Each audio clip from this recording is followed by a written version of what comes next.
Dua pekerja proyek pembuatan kirmir dan gorong-gorong di Kampung Bongkok, Cisarua, Kabupaten Bandung Barat, Jawa Barat tertimbun pondasi kirmir yang sedang dibangun. Kedua korban yakni Ronald dan Saldi berhasil dievakuasi petugas dibantu warga dalam waktu lebih dari 2 jam dalam kondisi selamat. Korban segera dilarikan ke rumah sakit menggunakan ambulans. Diduga insiden terjadi karena unsur kelalaian dan SOP pengerjaan yang kurang baik. Pekerja membuat kirmir. Kebetulan proyek tersebut dari PUPR. Pak, ini ada unsur kesengajaan atau tidak, Pak? Dugaan kelalaian? Dugaan hanya kelalaian, tidak ada unsur sengaja. Selain mengevakuasi korban, petugas juga langsung melakukan pembersihan material bangunan yang roboh.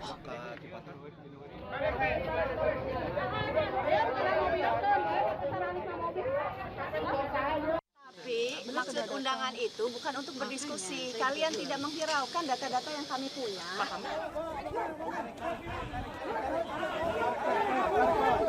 Aksi saling dorong hingga baku hantam mewarnai proses eksekusi rumah keluarga politisi Wanda Hamidah di Jalan Cimandiri, Menteng, Jakarta Pusat.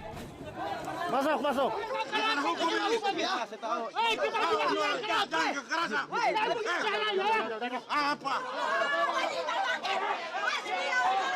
Rumah yang dihuni keluarga Wanda Hamidah ini disebut merupakan aset milik Pemprov DKI Jakarta. Sementara itu, para penghuni menilai eksekusi merupakan tindak sewenang-wenang tanpa proses penyelesaian yang santun.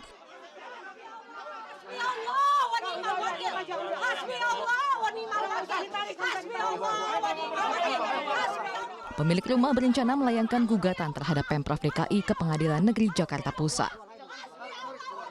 Ini sudah batal demi hukum sejak tahun 1920, mati.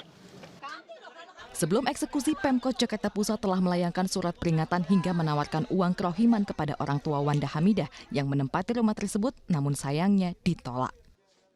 Karena Pak Hamid itu sebetulnya beliau tidak memiliki SIP awalnya juga. Jadi ada kakaknya, dulu Abu Bakar. Tapi SIP-nya tidak ada nama beliau di dalam SIP-nya itu. Kita tidak tahu kemudian beliau menduduki di sini. Sebanyak 30 personel gabungan Polsek Metro Menteng dan Polres Metro Jakarta Pusat bertugas mengamankan lokasi.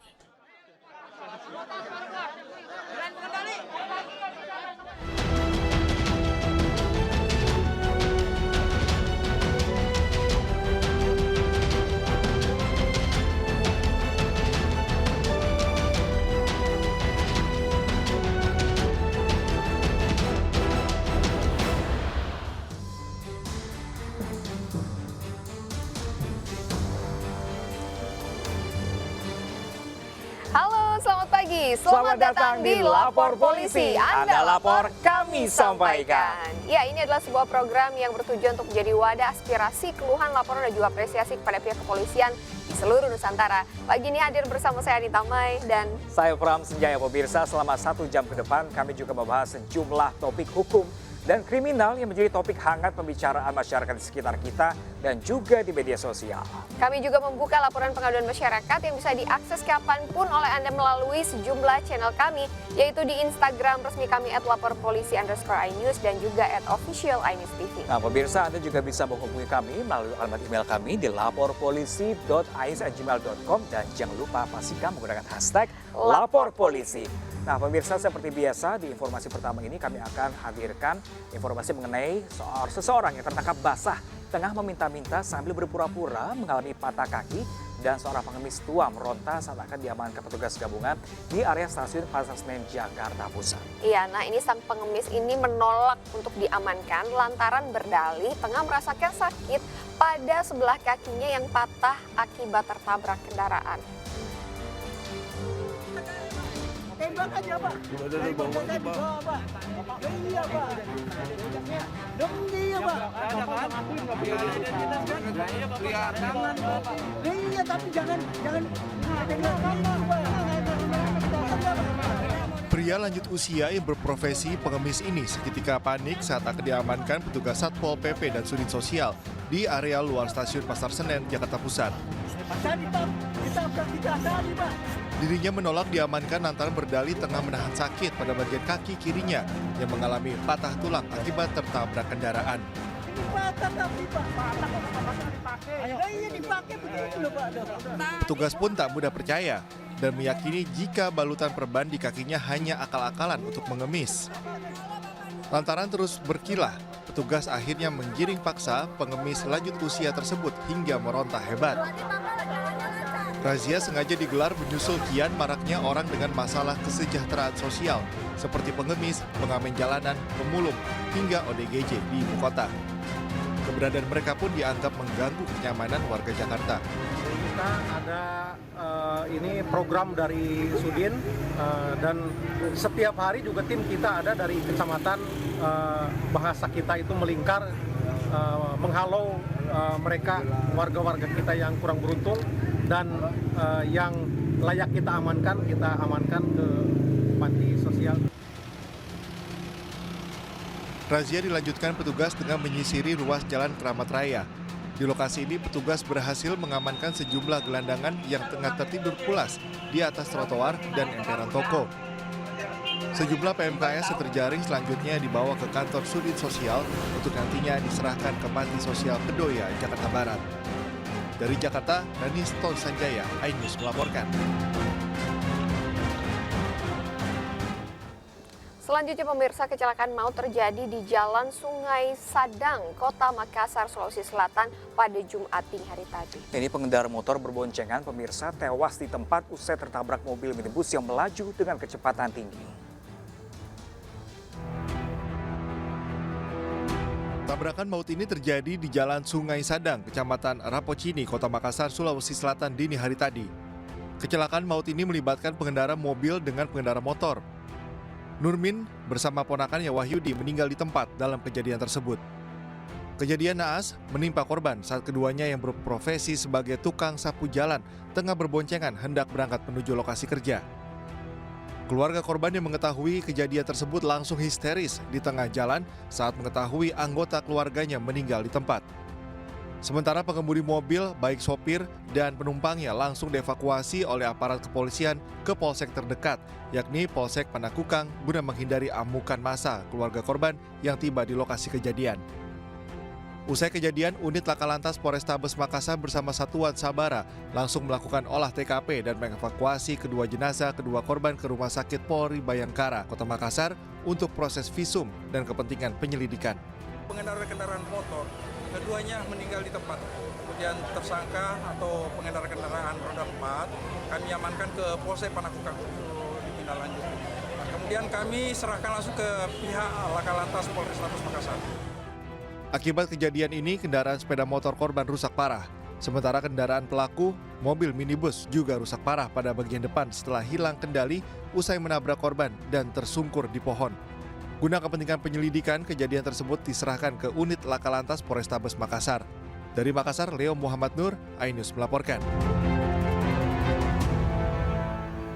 Ya, pemirsa, diduga karena depresi berat, seorang pria mengamuk dan mengancam warga dengan golok di Polewali Mandar, Sulawesi Barat. Betul, dan pelaku ini berhasil dilumpuhkan oleh puluhan warga dan polisi yang mengepungnya.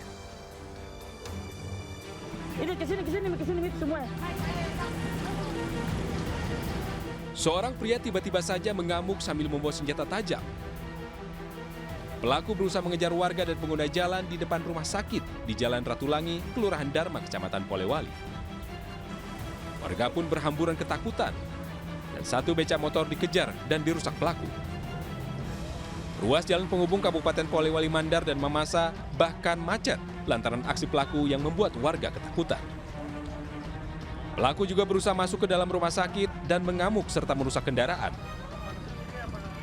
Sekitar 1 jam, pelaku akhirnya berhasil dilumpuhkan. Sejumlah warga yang emosi bahkan berusaha mengeroyok pelaku. Meski sudah diborgol, pelaku tetap mengamuk hingga melukai tangan sendiri. Pak ya, dia tadi mau masuk di rumah sakit, tapi memang rumah sakit sudah dipagar, ditutup. Ya gitu apa saja yang rusak ini? Kalau yang rusak ada tadi mobil yang dirusak satu, kempeskan bannya ditusuk dengan parang. Menggunakan parang Pak yang mengamuk tadi Pak? Iya, menggunakan parang. Polisi kemudian mengevakuasi pelaku ke ruang isolasi gangguan jiwa. Hingga saat ini, belum diketahui pasti penyebab pria ini tiba-tiba mengamuk dan berusaha menyerang warga serta merusak kendaraan. Dari Polewali Mandar, Sulawesi Barat, Uzair Zainal melaporkan. Tim gabungan Satpol PP TNI dan Polri menggelar razia penyandang masalah kesejahteraan masyarakat atau PMKS. Nah, aksi razia ini pun pemirsa diwarnai kejar-kejaran antara petugas dengan pengamen jalanan.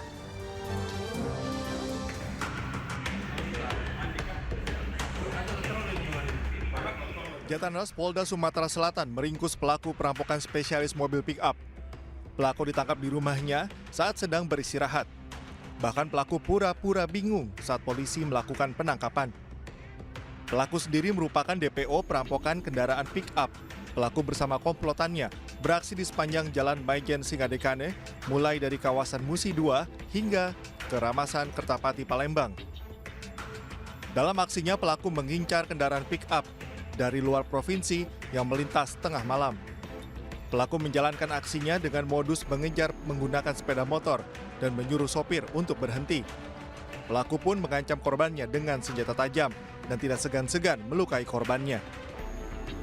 Pelaku mengincar sejumlah benda berharga milik sopir seperti uang tunai dan telepon genggam. Selain mengamankan pelaku, saat ini polisi pun tengah memburu komplotan pelaku. Para pelaku terancam hukuman di atas 5 tahun penjara. Dari Palembang, Sumatera Selatan, Firdaus Ainus melaporkan. Nah, ternyata informasi tadi adalah ternyata pelaku perampokan yang berhasil ditangkap di Palembang, Sumatera Selatan, pemirsa. Dan kita beralih ke informasi selanjutnya. Seorang siswa SMK Pertanian di Sukabumi, Jawa Barat ini tewas akibat luka sabetan senjata tajam. Iya, dan tak butuh waktu lama, 7 pelaku pembacokan berhasil diamankan dan ironisnya 4 diantaranya masih berstatus pelajar.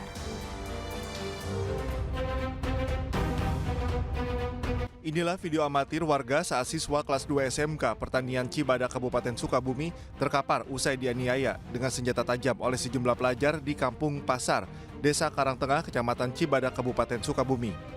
Saat kejadian, korban bersama 2 orang temannya sedang nongkrong di sekitar lokasi dan tiba-tiba diserang para pelaku. Korban kemudian dikejar oleh para pelaku, namun korban tertinggal dan menjadi sasaran kelompok SMK Teknika. Dari hasil otopsi kepolisian, korban tewas dengan kondisi luka sayatan senjata tajam di punggung dan perut. Tak butuh waktu lama, polisi berhasil mengamankan seluruh pelaku yang berjumlah 7 orang. Dari 7 pelaku, 4 diantaranya masih berstatus pelajar. Dari tangan para pelaku, polisi mengamankan barang bukti 2 senjata tajam dan seragam sekolah SMK Teknika saat para pelaku melakukan penganiayaan. Jadi tersangka yang kita amankan ada 7 orang. 4 diantaranya adalah anak di bawah umur sehingga kita tidak ekspos. 3 yang kita tampilkan saat ini adalah merupakan alumni dari sekolah tersebut. Dan 1 orang yang merupakan eksekusi adalah eksekutornya adalah merupakan pelajar yang sudah di DO dari sekolah tersebut. Para pelaku terancam dengan pasal 80 ayat 3 Undang-Undang Perlindungan Anak tentang penganiayaan terhadap anak dengan ancaman hukuman 15 tahun penjara. Dari Sukabumi, Jawa Barat, Budi Setiawan, iNews melaporkan. Dan untuk mengetahui bagaimana kelanjutan dari peristiwa pembacokan terhadap siswa SMK di Sukabumi ini, kita sudah bergabung bersama dengan Kasat Reskrim Polres Sukabumi, AKP Dian Purnomo. Selamat pagi, Pak Dian. Terima kasih sudah bergabung bersama kami di iNews Lapor Polisi, Pak. Ya, Pak Dian. Boleh dikonfirmasi Pak, ini aksi pembacokan terjadi saat peristiwa tawuran atau korban merupakan korban salah sasaran Pak sebenarnya? Baik, kami jelaskan Mas, dari Satreskrim Polres Sukabumi kita melakukan ungkap kasus terkait dengan tindak pidana kekerasan terhadap anak yang mengakibatkan meninggal dunia. Korban merupakan anak usia 16 tahun yang dilakukan oleh tersangka pelaku berjumlah 7 orang dan 4 di antaranya merupakan anak di bawah umur. Baik, kemudian ini apakah ketujuh-tujuhnya ini sudah diamankan dan apakah ada dugaan mungkin ada pelaku lain yang terlibat dalam kejadian ini, Pak? Baik, Mbak, untuk 7 orang tersangka sudah kita amankan, 3 dewasa, di mana tersangka inisial DN merupakan eksekutor yang melakukan penganiayaan dan rekan-rekan yang lain memiliki peran melakukan bersama-sama penyerangan dan salah satu dari tersangka menyediakan senjata tajam. Ya, Bapak ini apakah memang kami mendapatkan informasi simpang siur, Bapak apakah memang sebelumnya antara sekolah korban dan pelaku ini seringkali terlibat tawuran atau bentrok seperti itu, Bapak? Jadi dari kronologis hasil penyelidikan dan penyidikan kami, dari pelaku berjumlah 7 orang ini memang dengan sengaja mencari kelompok dari sekolah A yang di mana tempat tinggalnya atau tempat berkumpulnya sudah diketahui, dan saat ketemu di TKP, mereka dari pelaku ini dari sekolah B melakukan pengejaran dan penyerangan kepada kelompok sekolah A, dan pada saat penyerangan terpisah, salah satu korban ini langsung diserang oleh pelaku inisial GN dengan cara melakukan pembacokan di area tubuh korban sehingga terdapat luka sayatan di bahu dan di perut. Baik, Pak Dian, selanjutnya kalau melihat ini kan ada beberapa yang juga masih di bawah umur pelakunya ya Pak ya, lalu proses hukumnya akan seperti apa? Seperti mungkin pasal yang akan dikenakan seperti apa? Ataukah ada bimbingan terlebih dahulu untuk mereka yang masih pelajar ini Pak? Terkait 7 tersangka ini Mbak, kita sangatkan pasal 80 ayat 3 Undang-Undang Perlindungan Anak dan juga pasal 358 KUHP dan juga pasal 5556. Kita juga mempedomani Undang-Undang Sistem Peradilan Anak terkait dengan penanganan penyidikan terhadap tersangka yang masih berstatus anak. Dan saat ini anak kita lakukan pendampingan dari penyidik dan juga dari psikologis BAK SDM dan juga bekerjasama dengan P2T, P2A dan KPAID untuk memberikan pendampingan dan memberikan pembinaan. Oke, baik, terima kasih banyak Bapak Kasat Reskrim Polres Sukabumi, ada Bapak AKP Dian Purnomo. Semoga ini ada kerjasama juga dengan pihak sekolah agar kejadian ini tidak terulang kembali. Terima kasih banyak Pak Dian. Selamat pagi Pak Dian. Ya, terima kasih. Terima kasih Pak. Selamat pagi. Ya pemirsa, kita ke informasi lainnya. Pemirsa, ribuan botol minuman keras disita polisi dalam penggerebekan di sebuah rumah kontrakan di Menteng Setiabudi, Jakarta Selatan. Iya, penggerebekan ini dilakukan berkat laporan warga yang resah dengan peredaran minuman keras.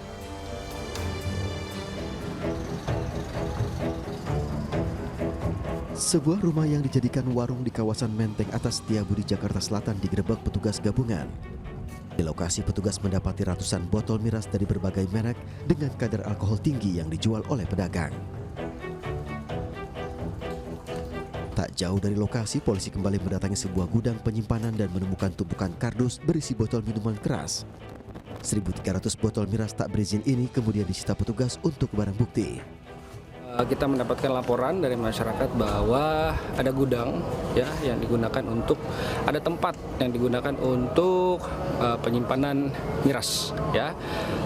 Jadi memang kalau kita amati dan cermati bahwa